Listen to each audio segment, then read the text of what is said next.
I'm curious your view on that. Are the builders coming back to Bitcoin because of the spam, or is that a disingenuous narrative? Totally disingenuous. What is coming back is a set of gambler and social media manipulators and pump and dump group creators that use the typical late-stage Silicon Valley builder narrative, which is basically a random buzzword, total hype. Hi everyone, welcome back to Stephan Livera podcast, a show brought to you by swan.com. Today we're doing something a little different. I am including some mini interviews that I took while I was at Bitcoin Oasis. So Bitcoin Oasis is a Bitcoin-only conference in Dubai. I was there as MC, and also while I was there, I thought I'd get the opportunity to capture some mini interviews with a bunch of people who you may know, or many of them are past guests on the show. So they are Alejandro de la Torre, Luke Dashjr, Prince Philip of Serbia, Pete Rizzo, and Giacomo Zucco. So we talk about a few different things, differing approaches on spam, aka ordinals, inscriptions, BRC20, stamps. We talk about new mining pools, the demand mining pool and ocean mining pool. And we talk about nation-state adoption and what does that look like, as well as technical directions in Bitcoin biddling, or so-called biddling, as well as trying to grapple honestly with the trade-offs of scaling Bitcoin. So now on to my clipped together mini interviews.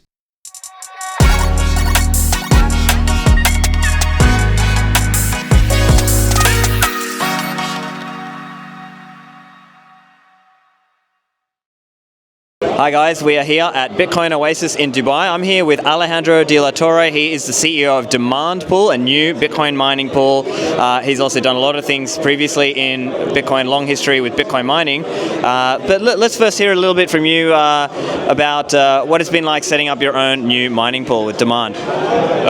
It's always a very big challenge to start a new mining pool. You need lots of infrastructure, specifically because we're building a Stratum V2 pool from the ground up, and it's all new software. So it's been a lot of hard work, but we're getting there, and we're looking forward to the future. Yeah, and you guys are doing Stratum V2, so that's also another really interesting point of differentiation. So can you tell us a little bit about why that's a differentiator? Sure. So it increases the decentralization of Bitcoin mining by providing miners with the ability to create their own block templates and to add their own transactions in the blocks.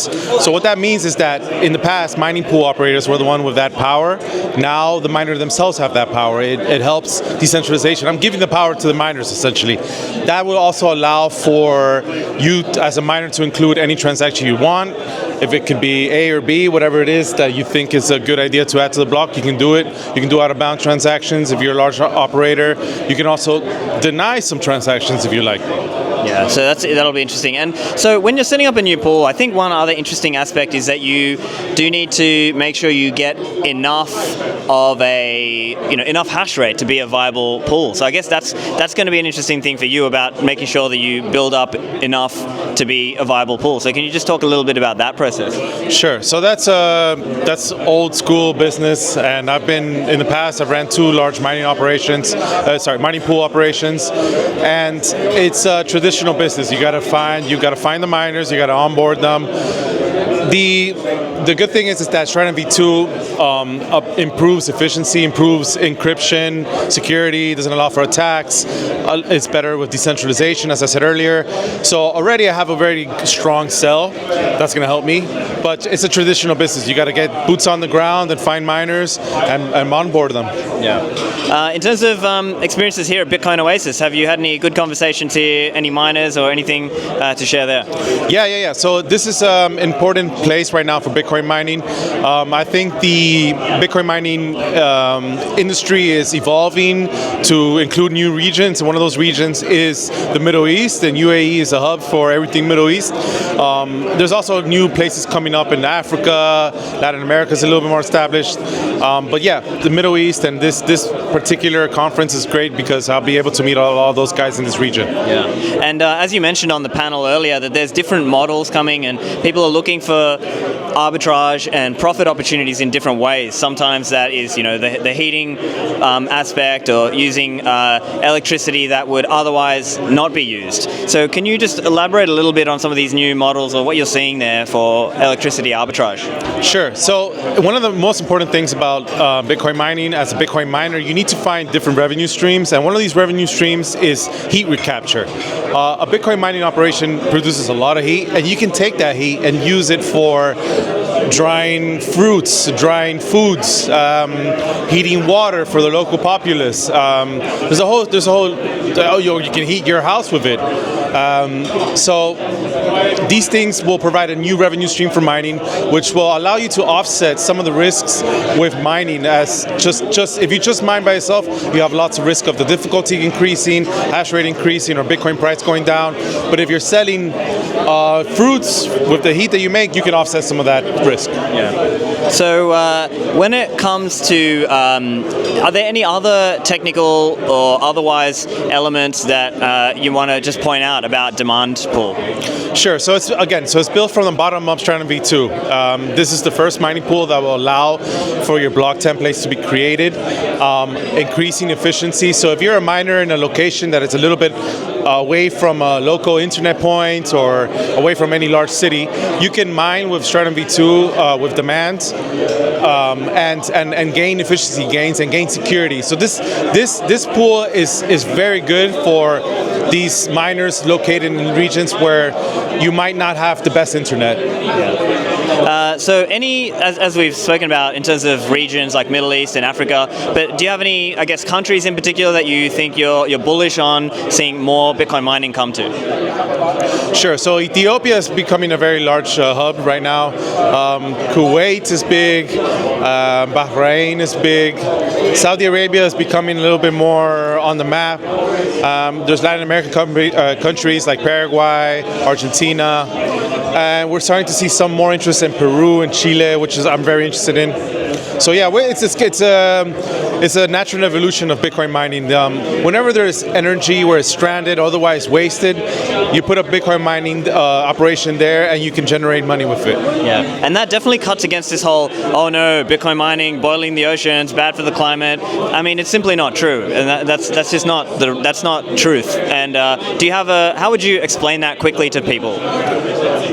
Well, it's a kind of it's an ignorant statement, because a lot of the people who are mining right now are using otherwise stranded energy, as you said.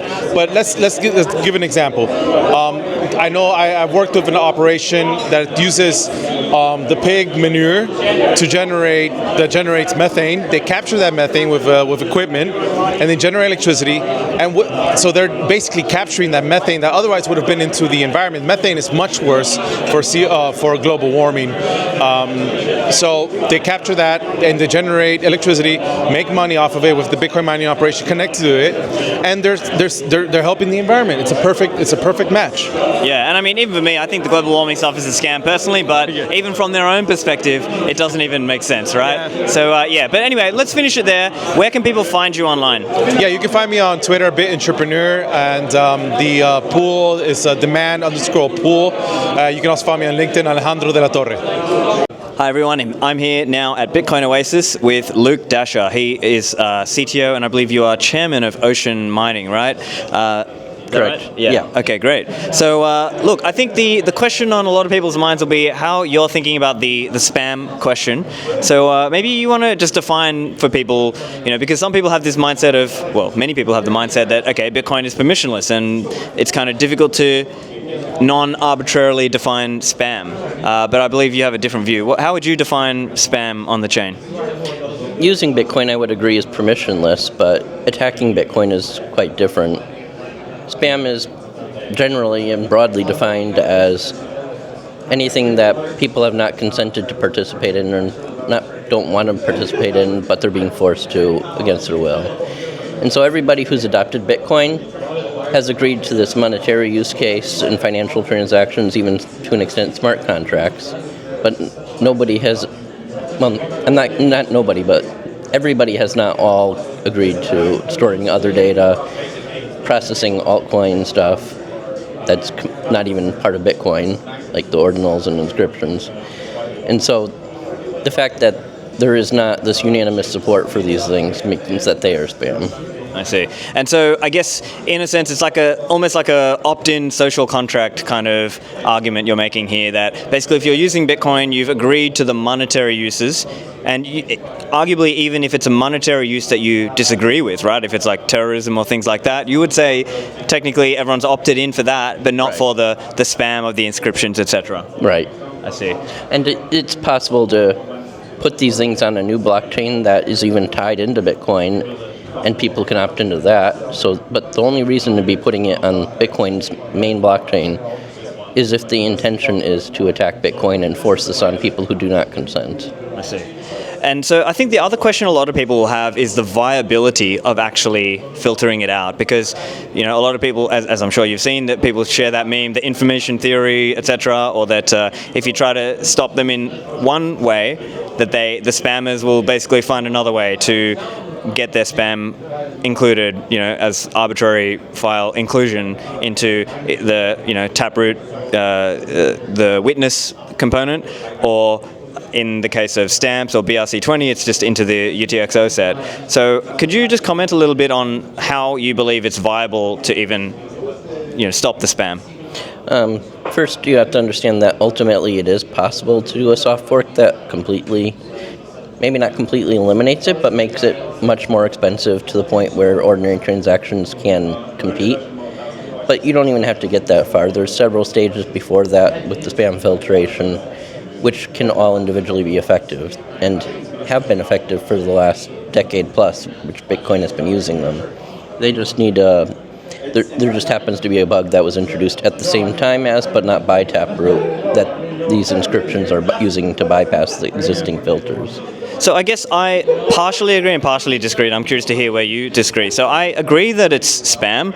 I personally just don't view it as being possible to really meaningfully filter it out. And here's how I'm seeing it. I'm seeing it like, even if you were to adapt some of these things like stop bare multisig equals 0, or the data carrier size issue in Bitcoin Core only has releases on average every 6 months, right? And so that means you're kind of relying on the network updating to that, but then the spammers can just basically rely on the fact that not everybody's updated, and also use this kind of API method of out-of-band inclusion, by basically going to the miners and paying them to include their spam in the blocks. So I'm curious what you see there and why you still think it's feasible, even if... Okay, I guess let me put the question this way. How many nodes do you think would need to update to using, let's say, knots or some kind of filtering version at the mempool layer before filtering could be realistically stopped, or at least massively lowered?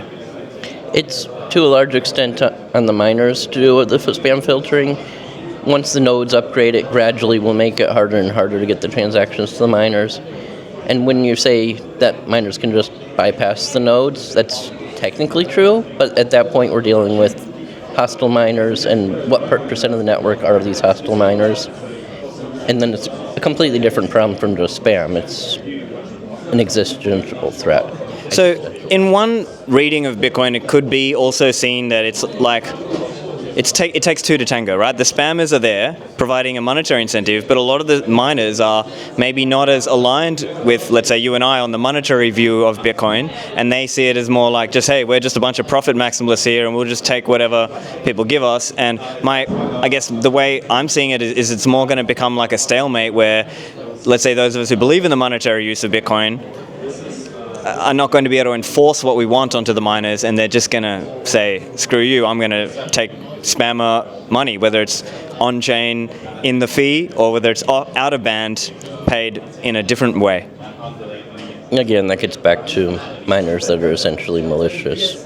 And also, by filtering the spam and resisting this attack, it not only does it potentially impact what the miners have available to them and how the miners behave, but also it makes it harder for spammers to pass this off as something legitimate being built on Bitcoin, which it really isn't. And so it also impacts their ability to get funding for these attacks. I see, yeah, and so I guess that's maybe an aspect of criticism at the social layer, and I probably agree with you on the social layer aspect of it. I'm a bit more bearish on actually being able to stop them. But I'm curious as well. So let's hypothetically say, some of these changes were made. We did node mempool level filtering, but not consensus level filtering. Or even if I gave you that, let's say we even went to the level of trying to soft fork a filter that stops, let's say, inscriptions and some of these ordinal people. What's to stop them finding another way to package things into a transaction in a way that is not so easy to filter or stop? Like let's say we do one round of filtering, they do another round of response. What then? Well, let's stop before the consensus level. Spam filters, the benefit of doing it with policy is that we can just continually update, and we can hypothetically update faster than them if it really comes down to it. But even in the context where Bitcoin Core does, let's say, 6 monthly releases, I mean, the spammers could just, they could see, Bitcoin Core has this new spam filter coming out in the next release. Oh, let's just change our meta protocol. Sure. It's possible to have maybe not the main Bitcoin Core releases, but just spam filter updates regularly. It wouldn't take a whole release to do that. But do you see the network at the whole updating to that? Like, think about all the different node protocols out there, all the node, whether it's Umbrel and Raspberry Blitz and all the different ones out there, as well as just everyday users out there. You think they're all going to update their filter protocol to sort of go along with the filtering plan? Well, that's the beauty of it being a policy. It doesn't require everyone to update. The more people update, the more effective it becomes. Yeah. So at the end of the day, how many people do you think, like if you had to estimate how many nodes need to update to do this kind of filtering, what percentage of them do you think we need to get to do this spam filtering? It's not even a threshold. The more nodes that update, the better. Okay. All right. Well, okay. So I guess let's leave that there. But let's talk a little bit more generally about Ocean, what you guys are doing. Any updates there on Stratum v2? No significant updates yet. Okay. We don't want to prematurely say we're going to have it in 2 weeks and then something comes up and it's not ready in 2 weeks. Yeah, fair enough. And so on any other question or any other points you want to share around, this is an interesting point for discussion. I've seen some people say that, and I believe it might have been Mechanic actually, but some people were saying that the amount you get based on the amount of hash rate you're contributing with other pools is not as much as what you're getting if you're mining with Ocean. Can you explain why that might be? The FPPS payout system is based on the average of rewards and fees in all the miners' blocks, which tends to be lower than a pool that's like Ocean and doesn't have huge fees. I see. Yeah. Okay. And so I guess it just comes down to, so basically you're saying it comes down to the way the mining payout structure is done, that actually there are some miners who are finding that they're getting more using Ocean even with let's say filtering out spam transactions. Right. The spam transactions really make a very small difference, maybe 0.2%, and just not having a fee counters that. But because of the FPPS overheads, it's just been shocking how much difference miners are telling us they're making so much more on Ocean.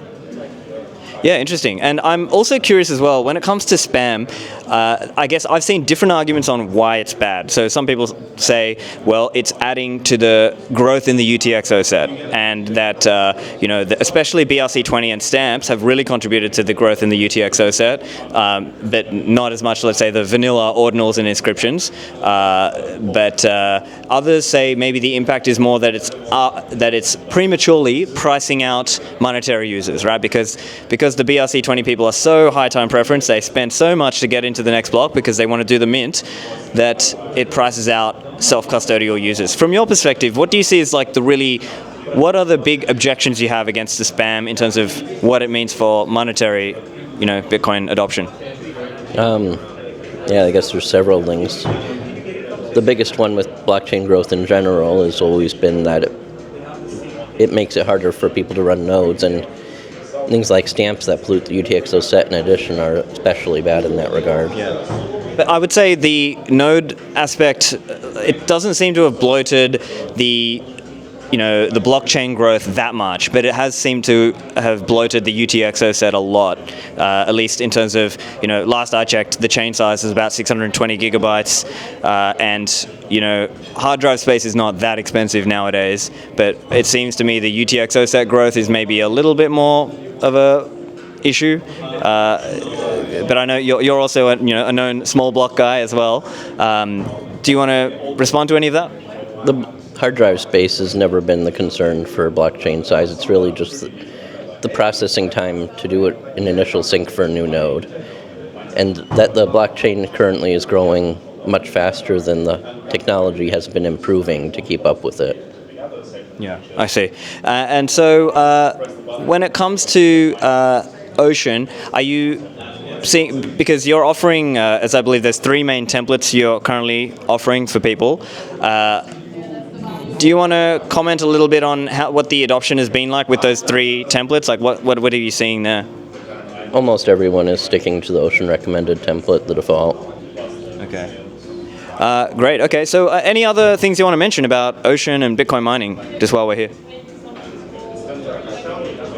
Our hash rate's growing. Hopefully it'll be enough for a block a day soon. Great. Well, okay. Well, we'll leave it there. We'll just leave it. Where can listeners or anyone watching find you guys out if they want to find more info? We're on Twitter as ocean_mining, and the website for the pool is ocean.xyz. Fantastic. Thanks, Luke. Back to the show in a moment. The lead sponsor of this show is Swan.com, a leading Bitcoin-only financial services brand. This is an amazing way to get started with Bitcoin. You can send in your dirty fiat using ACH or Wire and then start buying Bitcoin that way. Now, you can do that either with a smash buy, just purchase a lump sum, or you can set up an automated savings plan or a Bitcoin savings plan. So it's common for many people. They might start out with a lump sum and then proceed to using an automated recurring savings plan or Bitcoin purchase plan. That also can help you deal with the volatility. Now, for those of you who are buying larger amounts of Bitcoin, let's say over $100,000 worth of Bitcoin, check out Swan Private over at swanprivate.com. Swan Private will provide you a concierge level service, and this is a great way for those of you who want some additional guidance. If you want additional support for other kinds of account types, whether that's retirement accounts or trust accounts or business and corporate accounts, Swan Private can help you there. Swan also makes a range of free learning resources available to you, and also Swan wants you to withdraw to your own self-custody with free automated withdrawals. So you can set that up, and you can even set up a threshold for your withdrawals, generally above 1 million Satoshis or 5 million sats or 10 million sats. You can set up your thresholds so that way you can be regularly buying Bitcoin but withdraw on a threshold that makes sense to you. So to go and sign up for that, go and check out the website over at swan.com.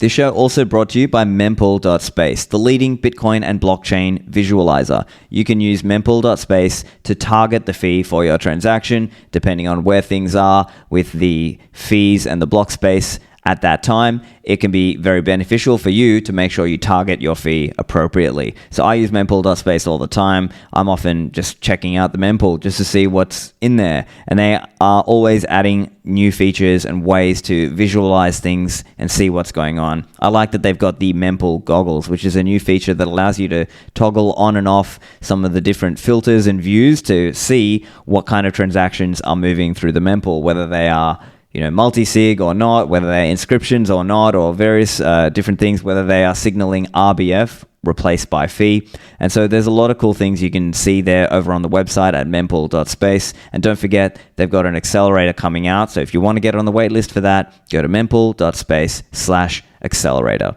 And now, back to the show. Hi guys, I'm here with Prince Philip of Serbia. He is also the CSO, Chief Strategy Officer of Jan3. So let's start with a little bit on, obviously you're focused on nation-state adoption. So Philip, tell us a little bit about what you're seeing there on the nation-state adoption front. Sure, hey Stephan, it's good to be here. Good to see you in Dubai, in your hometown right now. Nation-state adoption in Bitcoin. So as we all know, that Bitcoin is a grassroots movement, it's a bottom-up strategy, but we feel that there needs to be a little bit of a hand top-down, and that's where Jan3 comes in. It's I mean, people should know it by now. It's a Bitcoin technology company focused on the speeding up of the hyper-Bitcoinization. And we are out there trying to speak to politicians, leaders, individuals, anyone who has access to policymakers, to local authorities about any form of Bitcoin adoption, whether it is trying to tell them about the benefits of using it as legal tender, to constructing some sort of Bitcoin bond, or merely just helping them to improve about the regulations and understanding the difference between Bitcoin and crypto, for example. Bitcoin adoption is going to be done in so many shapes and forms. I personally think that one of the biggest ways it's going to be done in the next few years is going to be through mining. I think that that countries, as countries realize that they have energy resources, that energy can then be turned into money, and I think a lot of people are going to be orange-pilled on the whole fact that Bitcoin is not just a monetary revolution, but an energy revolution as well. And that drive for the need for more energy is actually going to make our energy situation globally a much better place. And so, yeah, I think there's going to be some exciting news in the next couple of years. I don't know where exactly it's going to come from, but we've had some exciting meetings. Samson and Ben, who's our new CEO, not new anymore, he's been around for a year now, our COO, they were in Suriname meeting with the president. If you don't know where Suriname is, it's in northern South America. And it's not a massive country, like 500,000 people, but they are financially in a bad position. Inflation's in the double digits, maybe 50-60%, but they're energy rich. They found some oil recently, and of course the oil vultures are there surrounding them. And we want to advise them that strategies of ways of retaining their sovereignty, and also maybe that they can allocate maybe 1% or 2% of their reserves, central bank reserves, into Bitcoin. Also, we're in conversations with Montenegro, with the Prime Minister of Montenegro, who's a friend, and he's into crypto. He's not fully orange-pilled yet, but he understands, he gets it. And we talked last June. We had a meeting with him, and we talked about loads of different things, from a community like a Bitcoin beach, to putting to buying Bitcoin on their reserves, to mining it. So I think we are now going to go in and meeting with him in the next couple of months to talk about some mining project. As you know, the European Union I should say that he is formed a new government, and is a European-centric party, and in order for them to gain those funds from the European Union, they need to meet certain goals, and some of these goals are these crazy energy goals for 2030 net zero bullshit stuff. Sorry, I swear. And because of this, Montenegro has had to cut back on their coal consumption. It was their base load of about 80%, and now they've cut back to maybe about 20-30%, and it's causing a real big headache for the energy producers there. And they've ramped up their solar and wind energy, and as you know, that's a disaster. So we want to go in there with a plan of improving this energy mix, and finding ways of tapping the hydroelectricity, and maybe even geothermal, and making their base load much more manageable, for example, and maybe structuring some Bitcoin bond, some public-private partnership. We're still in figuring out what we're going to do over there, but so there's exciting things happening here and there. Yeah, I mean, lots of other conversations. We have Telegram groups in loads of other countries: New Zealand, South Africa. Brazil, you name it. We have groups chatting about how we're going to get to these to politicians and decision makers all over the world. So I'm curious, because obviously in some ways Bitcoin can reduce the power of the state. So how do you sort of broach that conversation with them when it could reduce their power? Is it more just about sort of finding a way to have a win-win, like finding a way that maybe if that nation state were to do Bitcoin mining, now they've got income out of it, or That's exactly it. It's a tough one. Bitcoin's all about decentralization. It's about taking power away from the centralized forces and distributing it through the decentralized ethos, what is Bitcoin.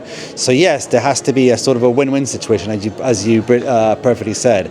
But you use this to their advantage and say, look, through something like mining, if you create a Bitcoin bond, you can reduce the tax on people.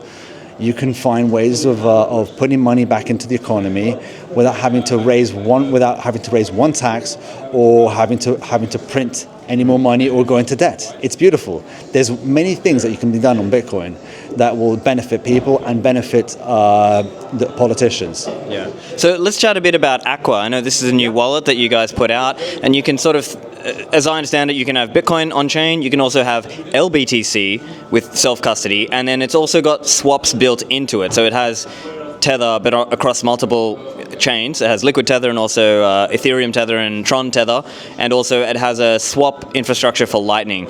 So that's my understanding of it.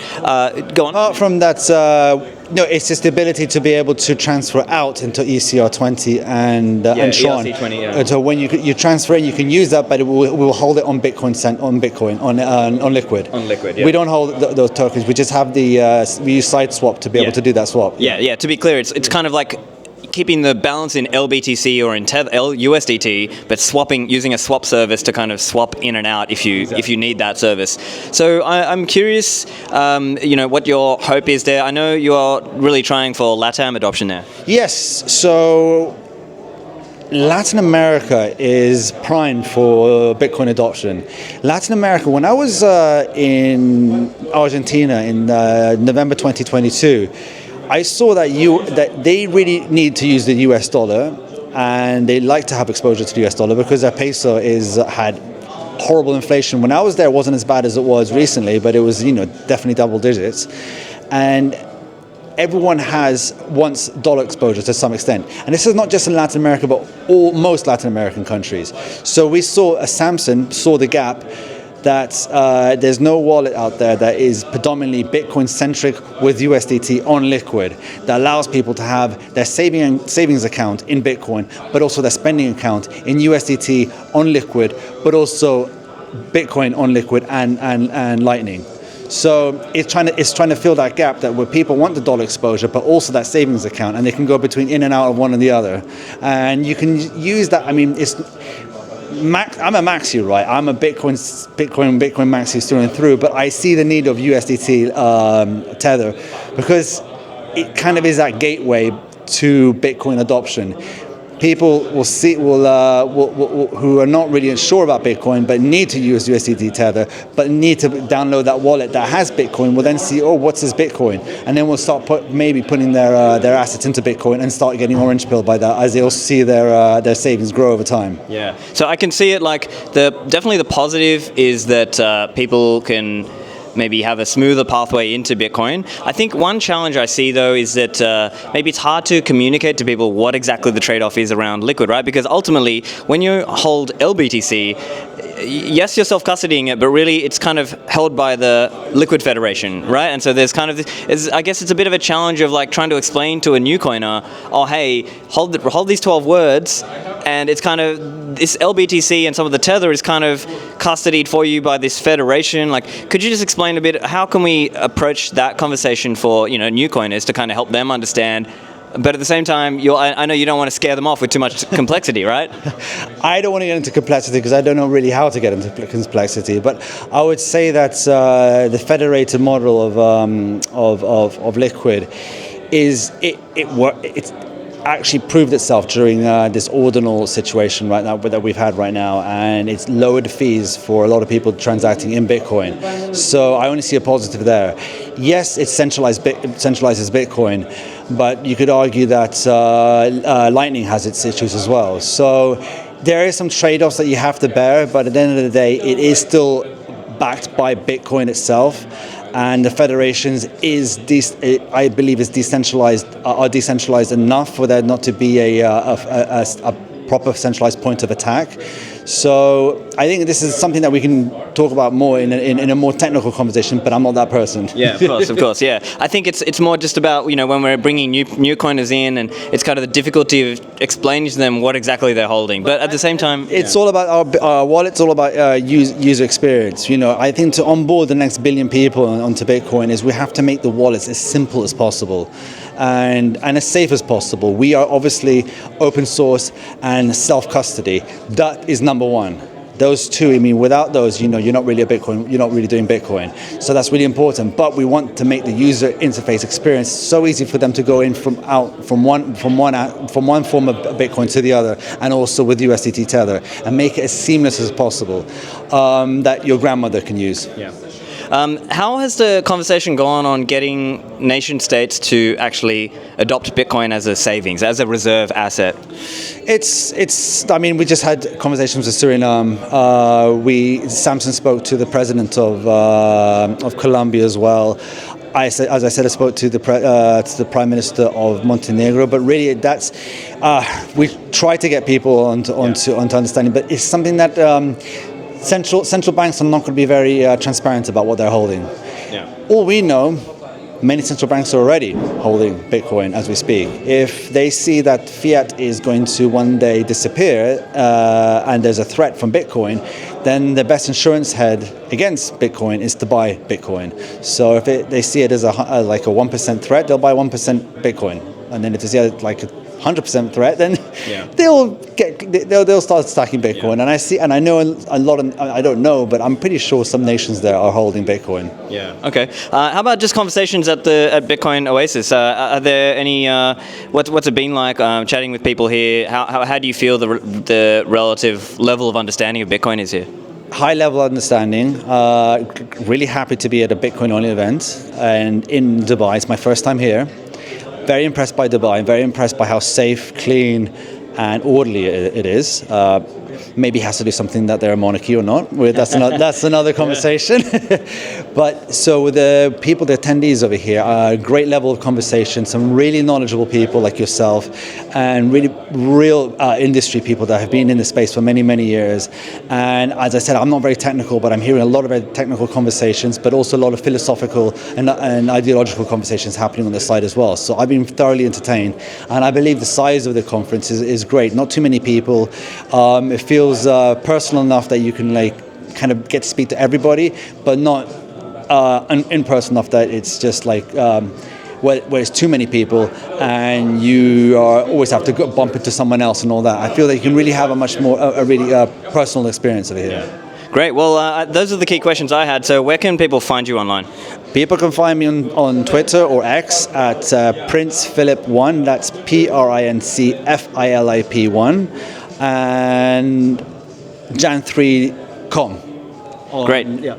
Great. I'll put the links in the show notes. Thanks. Okay, here we are. I've got Pete Rizzo, who's at Bitcoin Magazine, and we're going to chat a little bit and have a kind of debate, but also just discussion about, what's good for Bitcoin, But let's start with this question of, the spam, as I like to call it, or maybe the ordinals, as you like to call it. In your view, is it good or bad for Bitcoin? What do you think? Well, I think when we're talking about whether it's good or bad, you sort of have to ask to whom or for what, right? So that implies some sort of goal there. My whole point in trying to popularize this conversation around ordinals is that whether you think it's good or bad, it's objectively happening, right? So we've kind of insulated ourselves from reality a bit because, essentially there is arbitrary data being added to the blockchain. It's being added at a rate that far exceeds kind of any historical precedent. And this is a much different context than any time where this has happened before, right? So one of the things I've tried to do is broaden the discussion and say, we as Bitcoiners, Bitcoin is not a DAO, right? You don't have a vote on what Bitcoin does. That's not how it functions, right? Bitcoin has a crypto-anarchic governance. Bitcoin is permissionless. And now a new group of people is doing things with Bitcoin, and they have different goals than the current users. And I would invite people to consider that Bitcoin might be accommodating both of those people very well right now, with less headaches than would have otherwise been possible. But yeah, look, I think that before we can have a conversation about whether it's good or bad, we have to agree that it's happening, and we have to talk about why it's happening, and then we have to have an effective conversation about specifically what is going on, because the ordinals conversation, ordinals gets a lot of the kind of attention, but there's BitVM, which is a tremendous advance in how Bitcoin L2s can be destructured. There's Stamps, which is a fairly negative protocol in terms of how it adds arbitrary data to the blockchain.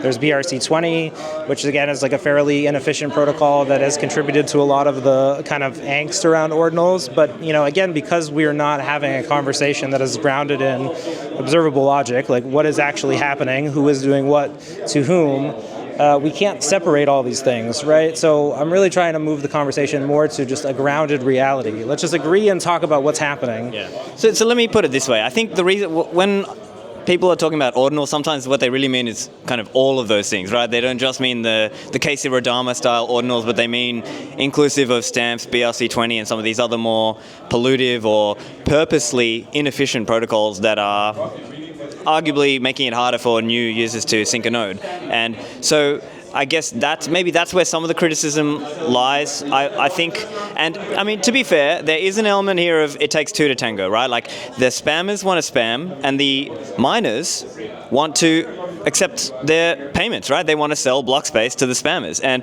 I think that is where, I mean, personally, that's why I'm not pro-filtering, personally, because I don't think it would work. But I think maybe there is some level of social layer here where if I view that as spam, I would not want to, like that example I made when we were, kind of discussing back and forth online. I see them more like, they're kind of like email spammers. And if we were hosting early conferences about email in the early days of email, we wouldn't invite the spammers on stage. We wouldn't be lauding them. We'd sort of treat them as, hey, that's spam. And we're just going to leave that to the side and we're going to move on with like advancing the email protocol or something like that, right? What do you think about that? I think the idea that you can be indifferent to what's happening is incredibly naive. I think that while you may make the subjective argument that this is the case, you're not going to discourage the current group of people who are using Bitcoin for what they're using it for from doing that. So again, I've tried to construct this argument in such a way where I've said, objectively, what is happening is that the crypto intellectual capital is coming back to Bitcoin. So there was a wall that we built, right? We built sort of a Berlin Wall. There was crypto, and then there was Bitcoin, and there was a big and in the middle. So I think what people have failed, because again, we've had a very insular conversation, there's a whole group of Ethereum developers, Solana developers who have looked at stuff like centralization with Lido, the move to proof of stake, and just sort of how that's led to a lot of centralization in Ethereum.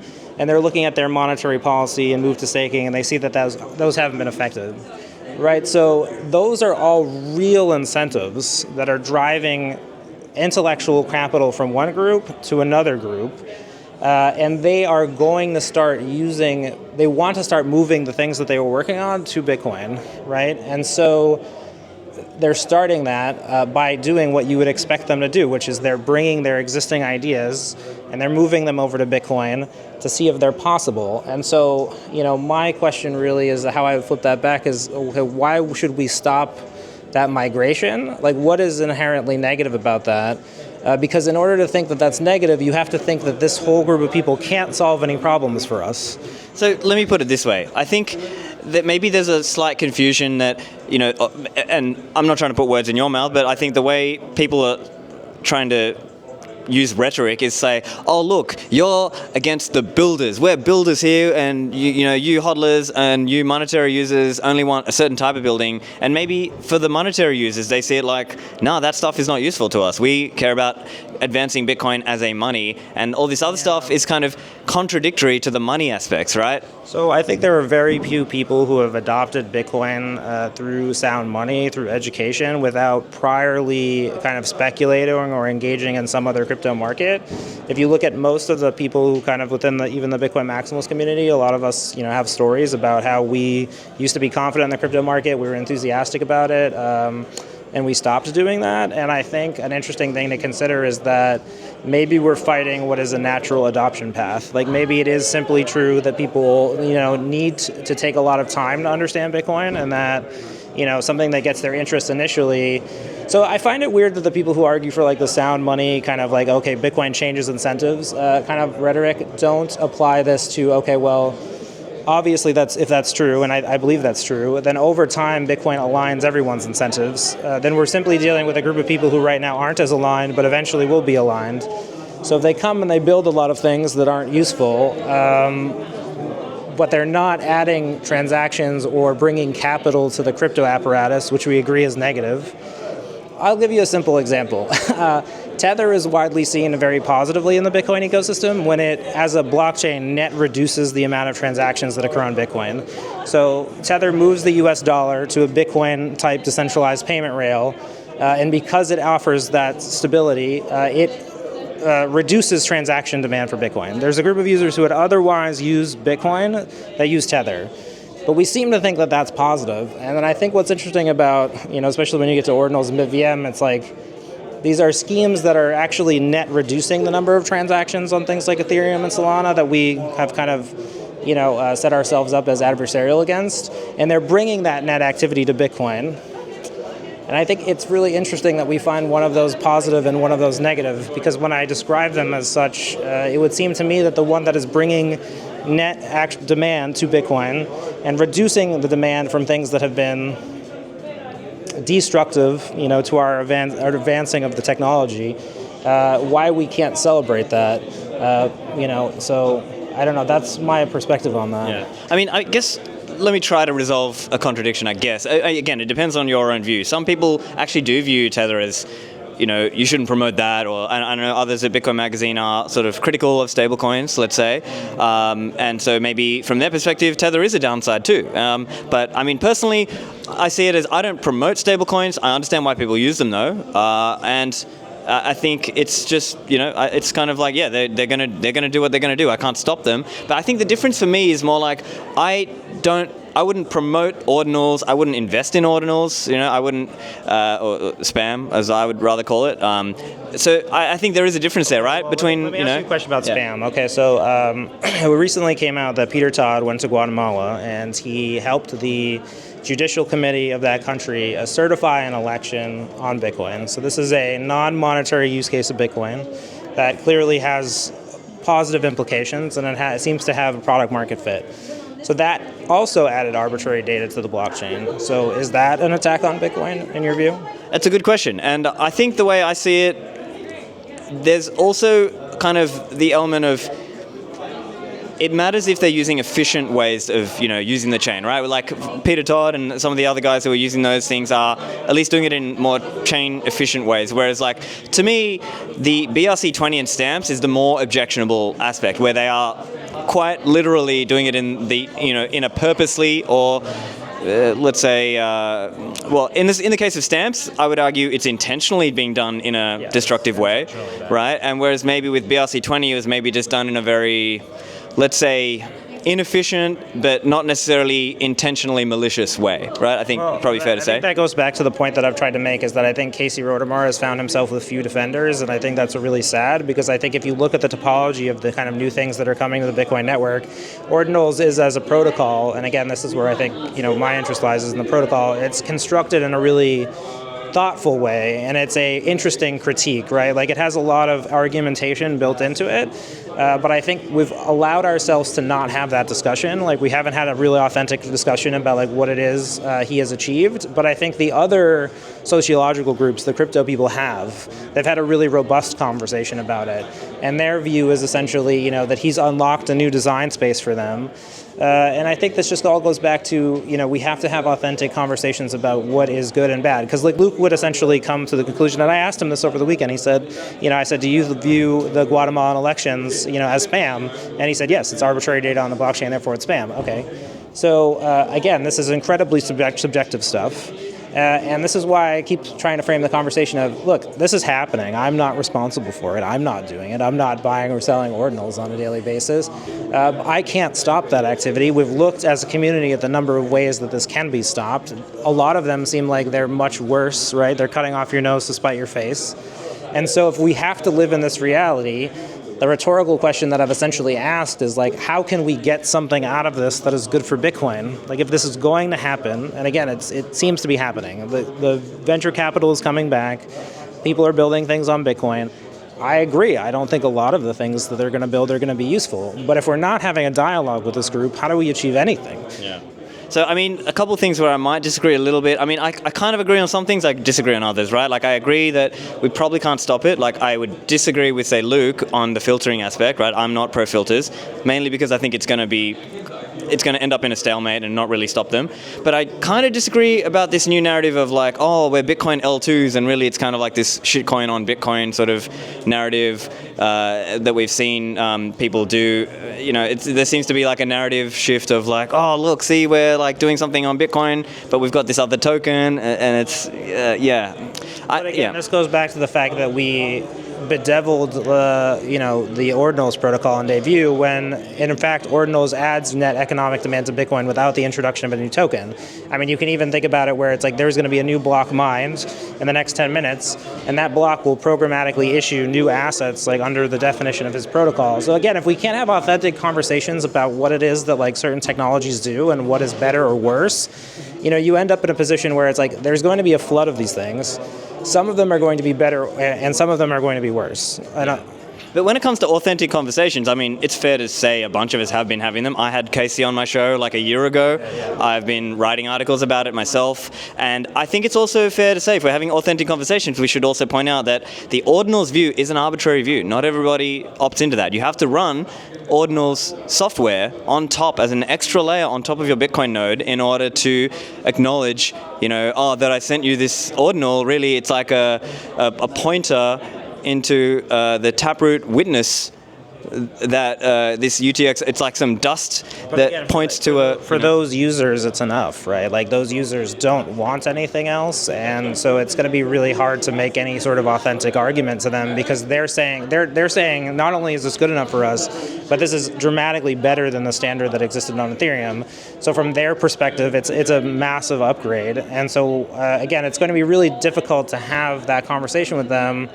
Because again, these are a lot of them are VC-funded entities. They're for-profit companies. They have existing business models, existing users, and it's a whole group of community of people. But again, what's the alternative? Do you want them to never use Bitcoin? You want them to accept Bitcoin on your terms only? Like that's the terms of engagement here. I really don't understand this idea that Bitcoin is under attack or is on the bridge of failing, or that we the users have to do something about it. But I mean, to be clear, I'm not viewing it as like a showstopper issue. I'm seeing it as like a nuisance level that we can't really stop kind of thing that is slightly negative for Bitcoin, but it's not going to stop us overall. And it's allowing these spammer people and some of these degen people who want to mint BRC20 tokens to try to pump and dump. And I still believe there's a chance it's a fad, right? So at the end of the day, maybe we can't stop this thing, and it's just gonna happen. And maybe that's really the silver lining. Maybe is that maybe there's some technology that eventually helps monetary users, but maybe not. We don't know.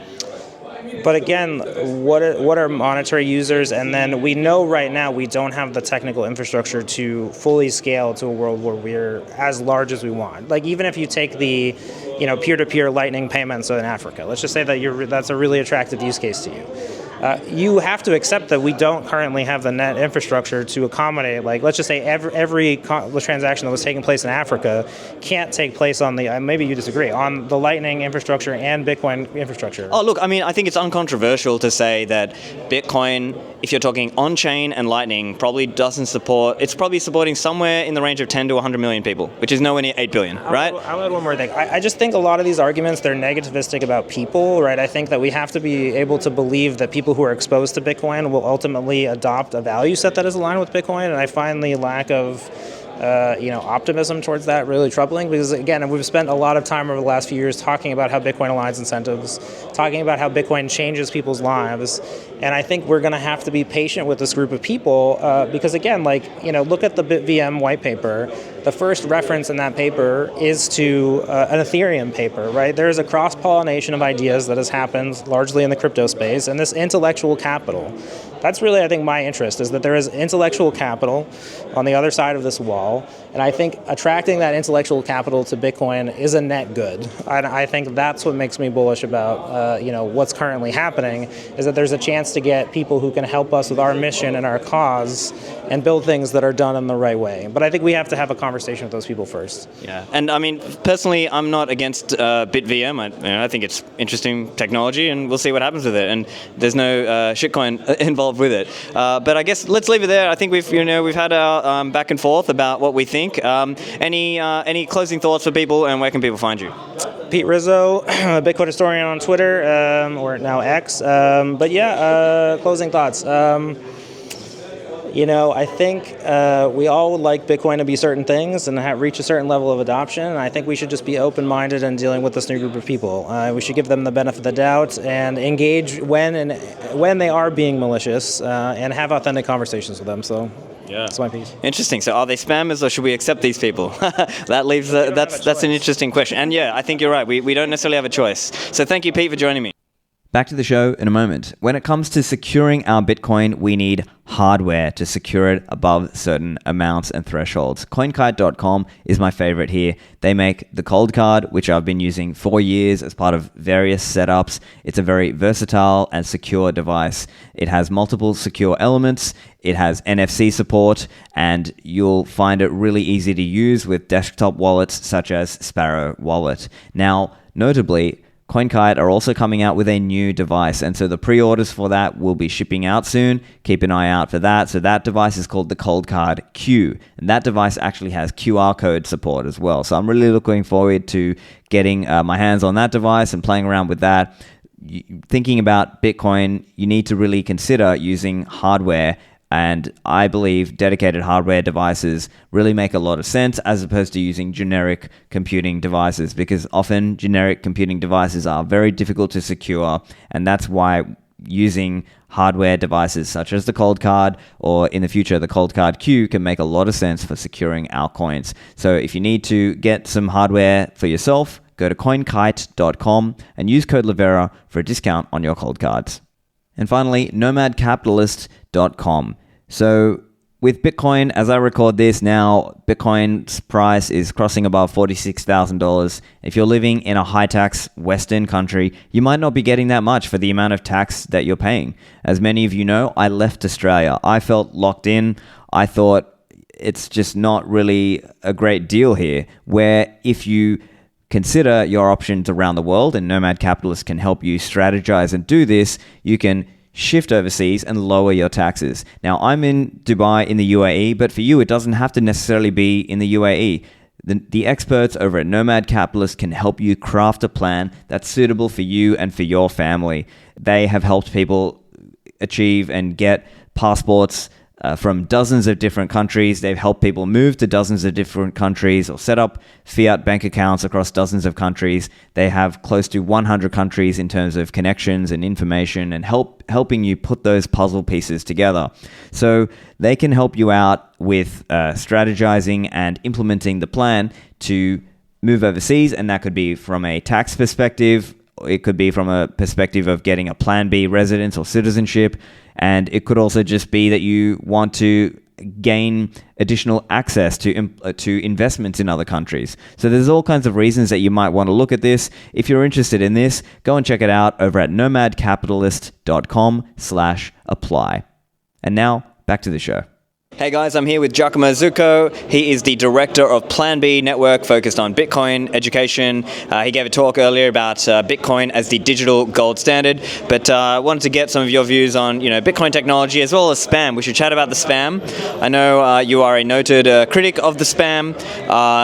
Let's talk a little bit about that. I'm curious, how would you define spam on Bitcoin?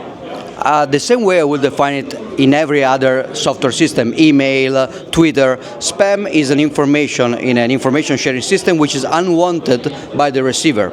That's the definition. The definition doesn't include any cost. Spam is not free because, for example, a spam in telephone calls, they will invest money in a call center. Of course, the definition of spam is not that nobody finds utility in that, because the attacker, the spammer, will always find utility in that.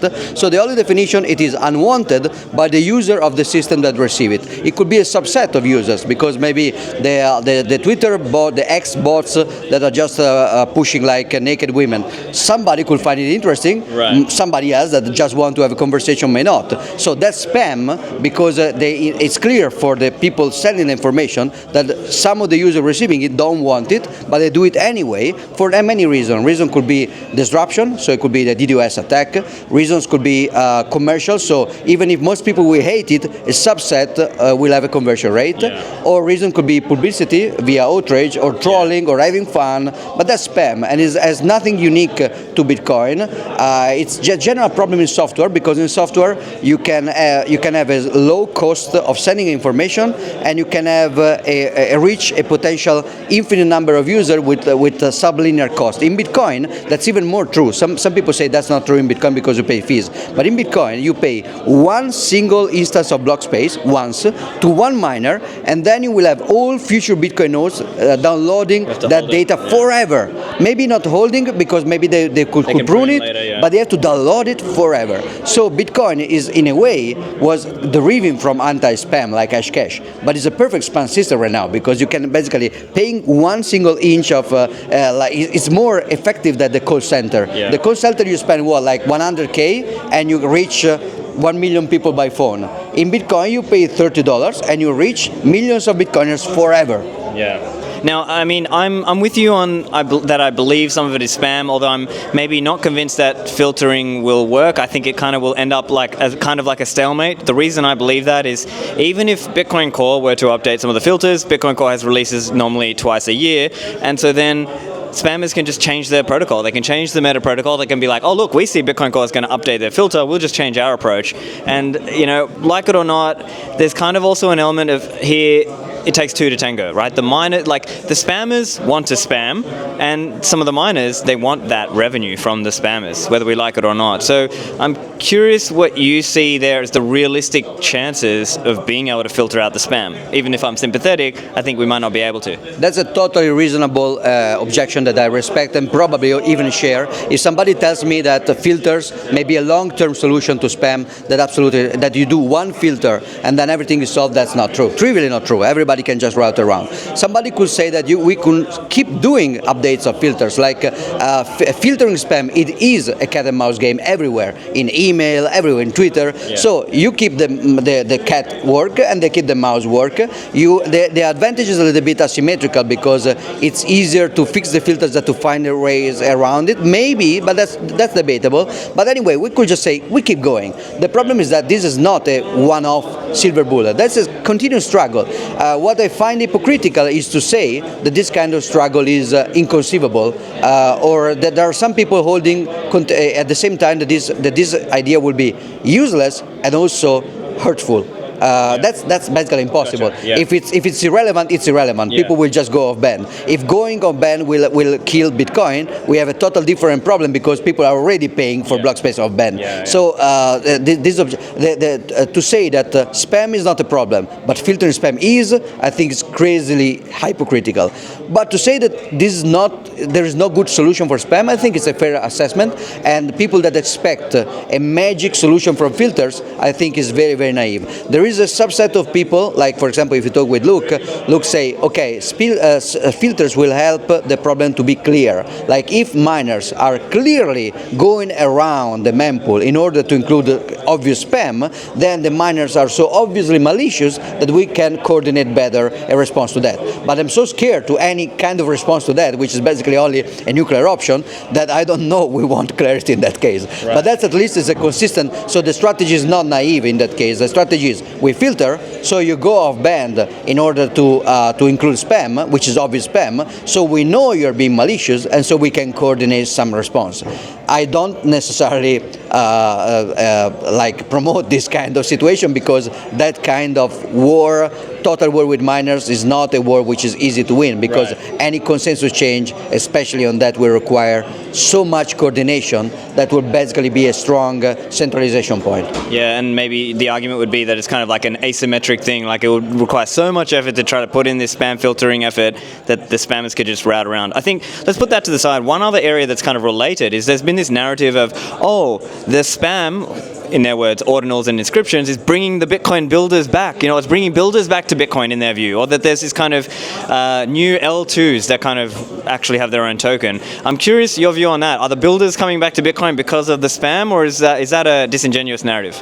Totally disingenuous. What is coming back is a set of gambler and social media manipulators and pump and dump group creators that use the typical late-stage Silicon Valley builder narrative, which is basically a random buzzword, total hype, and there is this typical attitude which is you can build stuff that works, that require some initial work of design, which is very exciting because you create something new, and then a lot of tooling and documentation and testing, which is boring, and then on top of that incremental improvement in documentation and in tooling. This is super boring. Nobody wants to do that. Those are builders, but it's not exciting for anybody. Nobody would want to gamble on that. You cannot do a gamification of that. I mean, you can, but it's very hard. So Bitcoin is already at the stage in which we have Bitcoin. We mostly have to fix, document, like before we change the protocol, so many low-hanging fruits from the point of view of the non-consensus relevant tooling is like, for example, in Lightning, we could change covenants to make Lightning better. It will work. It will probably work. But before Lightning, we still have to go to Bolt 12 from Bolt 11 because Bolt 11 sucks. We still have to do a reasonable Lightning Network wallet that will, for example, give you a different risk management based on the amount that you have. A universal link where I can pay you and my wallet will decide if I want to pay off chain or create another challenge on the fly. All this tooling that nobody's building because everybody wants to be down in the stack because it feels more exciting. But we are not really bringing builders. Where at least if that was the case, if you have too many builders trying to go low level, that's bad because now we need to fix actually. So there is this delusion that so fixing Lightning with tooling is hard. So just let's do something completely new that magically will not need a lot of tooling. That's bullshit. Yeah. You will go back to square zero with drive chain, everything arcs. You will just go back to square zero and you will have to rebuild all the stack and all the boring stuff anyway. But in the case of ordinals, you are just attracting speculators. Like you are attracting the typical Silicon Valley bullshit VC narrative of some kind of buzzword with a lot of retail investors trying to. People have in mind the dot-com bubble. Yeah. They know that retail were making money out of some technological explosion. Yeah. And now they try to recreate that. So it's just narrative. Like there are the builders, there is the technology, but it's bullshit. And and you can see that because when somebody comes saying that ordinals are a novelty and innovation, you point out the 2012 Bitcoin Talk post where there was exactly the same, and they say, oh, I don't care. Yeah. Because it's not about innovation. It's all about the narrative, the hype. Yeah, right. I mean, in fairness, I believe Casey's BIP does point to that reference, that 2012. And I think it's also fair to say that at least Casey Rodama's work with ordinals and his version of inscriptions is less pollutive or less damaging than BRC20 and stamps. Probably fair to say that. But I guess let's focus on positive aspects, like what areas of real building are you excited about, nowadays in Bitcoin and Lightning and the ecosystem? So Lightning as the most exciting part. Again, exciting doesn't mean important. You can have important stuff that are not exciting at all. Yeah. But exciting for me right now is async payment, asynchronous reception of payment. Like Breeze is working about that a lot, and other wallets. Again, Breeze, Roy, is working with other people, including John Carvalho and some Blockstream people, on a standard for LSP. LSP spec is very important because it's basically accepting that the Lightning Network is a two-tier system. That is not new in Bitcoin. Like Bitcoin base layer is a two-tier system. Even is a like 3 or 4-tier system. You have miners creating blocks but not validating them because they're just hashing. The pool is the only one validating. You have full nodes not creating blocks. You have wallets not even running full nodes. So you already have a tier system, and we accepted that. Yeah. So we separated the mining software from the node software from the wallet software, for example, or hardware. Yeah. In Lightning, we were starting again from a naive version where everybody will be a complete Lightning node doing routing, trampoline, and now basically you see two tiers, which is basically the the pure user, and the LSP. Yeah. This tier is something inevitable. This tier definition is not complete centralization in the sense that if you kill one LSP, you can easily get your money back. So it's not like centralization, like a total risk that you lose everything. You just have to move to another LSP. But the best way to make crisis of the central points better and less impactful is to make it interoperable between any LSP. So the LSP spec is very, very important. Then there is RGB that I know that overlaps a lot with the shitcoin war, so I'm very cautious about that. But I see that as exciting about a possible way to scale Bitcoin in the future, a far future, because we need a two-way peg, which we don't have a clue how to do. In that field, zero knowledge proofs, even if it is used by shitcoin narratives and builder narratives, it's objectively interesting. The fact that you can have BitVM or the same team created this proof to basically compactively prove the ZK Sync stuff with now they're doing all the proof of work chain with all the headers. That's very fascinating. Seems like magic. Not sure when it will become useful for syncing a node because there's still a lot to go. Oh, sorry, I think it's called Zero Sync. I said it wrong. I think it's Zero Sync. Yeah. Also, with fees being very variable, there is kind of talk of people pushing off to use, let's say, Liquid or use things like Fedimint. Do you see that as a concern, just because it's difficult to convey that trade-off to a new coiner, right? Like you teach them with this wallet, how do you teach them? Oh, actually, it's custodied by this 12 or 15 federation or this Guardians. Do you see a concern there, or do you see that as just look, that's just the way it has to go? So there is like a rational answer and a motivational answer. Rational answer is it will always be a spectrum. Like you have full custody, like what Alfine was thinking. Alfine said Bitcoin banks, which doesn't mean ATF. Bitcoin banks in Alfine's mind were darknet entities, like pseudonymous entities without KYC or anything, and they can exist because darknet markets, they do exist. They are custodial, or like fiduciary mixers, they do exist. Sometimes they rug pull or they get closed, but they do exist and they do work for a while with reputation and with risk, of course. So there is Bitcoin banks on one side, there is on-chain Bitcoin where your security is very strong and goes up exponentially with time. In between you have a lot of compromises. Like the Lightning channel, typical Driapun Lightning channel, is a little bit less than a full on-chain because it's still trustless, but if the on-chain wallet has a security that goes up exponentially with time, in your Driapun channel, security will go down with time because you have to stay there with the watchtower to watch the chain. You can have the adversary could collude with miners for just a while to stop you from sending the punishment. So it's a little bit less secure. Then you go down and you have something like ARC. The ARC system is a system in which you can get your money back, but if you don't connect every 2 weeks, for example, the ARC provider can take it all, and eventually it will. Then you go down and you have something like state chain. In state chain, your coordinator can collude with the previous owner, but it's very complicated. The attack model is very complicated. Then you go to something like Fedimint. In Fedimint, you have basically Chaumian Mint, so it's hard to target you. You cannot steal my money because you don't know how much money I have. You can steal everything, but the federation will make it harder to steal everything.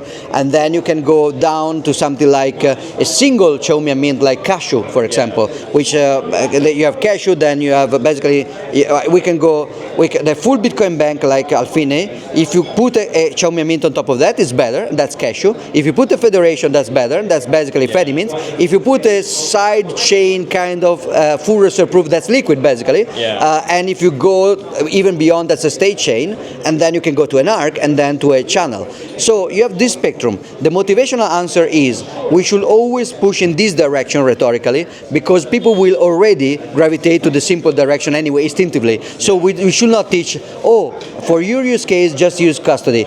It's better, it's true, but it's better if we don't, but this is not like dishonesty. Imagine in Lord of the Rings, there is Aragorn with the army. They are basically is saying there will come a day where we will lose, but it's not this day. This is not necessarily realistic. They were going to lose probably, but you don't say what is realistic. You say what people need to hear. So we should never use custodials, but actually we will.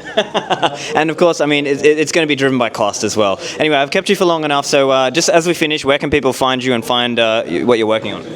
Find me directly on Twitter. X is probably my name, Giacomo Zucco, is the typical way to go.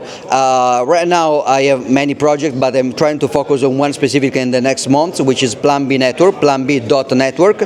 You can already find a huge amount of educational material in many languages, mostly provided by the Bitcoin University of the Cover Bitcoin. And now we are integrating a lot of other stuff, a Cubo Plus program, there's a Lugano Summer School program, and Summer of Bitcoin, a lot of other cool stuff in education. So in the next months you will be able to find also paid courses.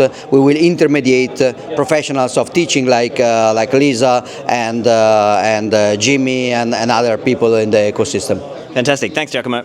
So finally, I hope you enjoyed that range of discussions and different viewpoints with people from the Bitcoin ecosystem based on interviews while at Bitcoin Oasis 2024. Let me know if you enjoyed this kind of episode and whether you'd like to see more like this in the future. Of course, check out my website at stephanlivera.com and all the links for the people who are interviewed. You can see those in the show notes or in the description. That's it from me. Thanks, and I'll see you in the Citadels.